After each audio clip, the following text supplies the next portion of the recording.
Sang Wing Nang. Mr. Nice, sir.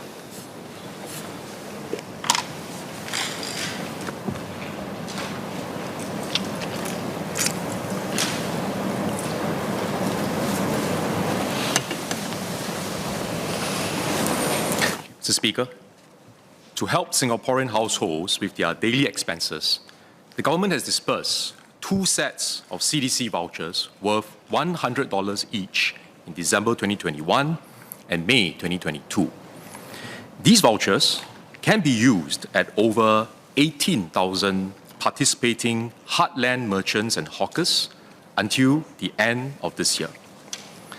The vouchers have been well utilized. As of September 2022, about 97% and 87% of Singaporean households have claimed their December 2021 and May 2022 CDC vouchers, respectively.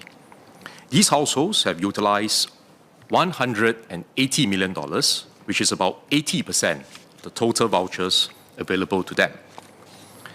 Besides the CDC vouchers, we have a mix of support measures given at the household and individual levels to help Singaporeans cope with inflation and cost of living concerns, with more help given to the lower income and vulnerable groups.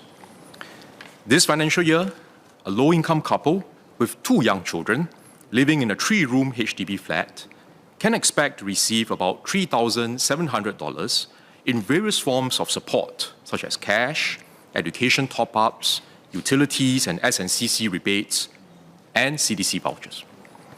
The government understands Singaporeans' concerns over rising prices.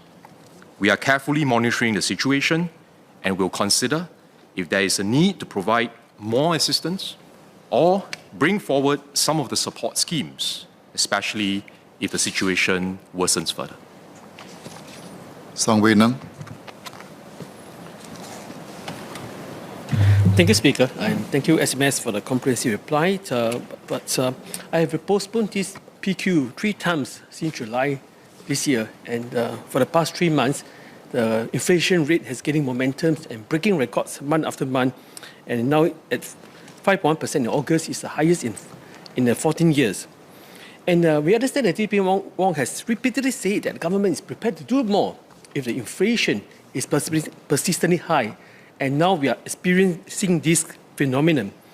So I think SMS will agree that households with bigger number of people face a more challenging headwind in this high inflation environment compared to households with lesser members.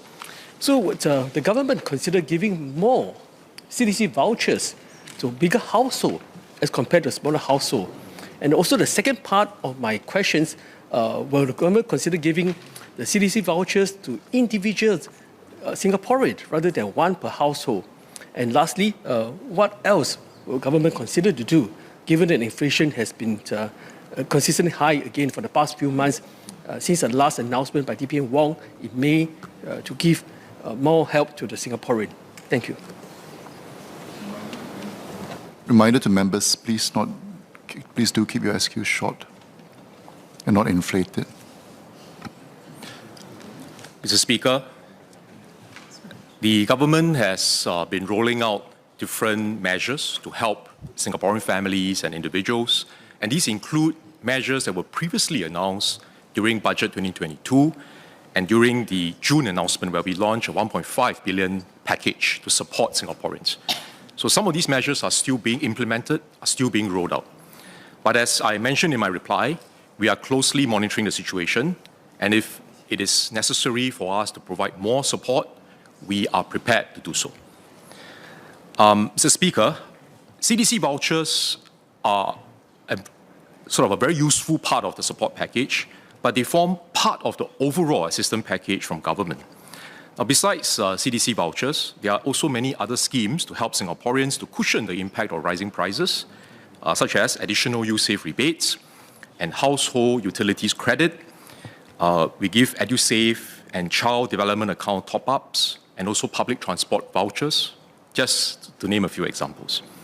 Now, we also provide additional GST voucher cash payments of up to $300 to eligible Singaporeans aged 21 years and above. So this is not household, this is individual to eligible Singaporeans aged 21 years and above. And these are targeted to provide more assistance to lower income Singaporeans, which I think is a better and more effective way compared to giving everybody $100 of CDC vouchers regardless of their wealth and income levels. Because we know, given limited resources, it is correct to channel more funding to help our lower income and vulnerable Singaporeans because they are more affected by rising prices. But at the same time, we do have broad-based schemes like CDC vouchers and household utilities credits, which we will give to all households to provide some help to help them to cushion the impact of higher inflation. Thank you.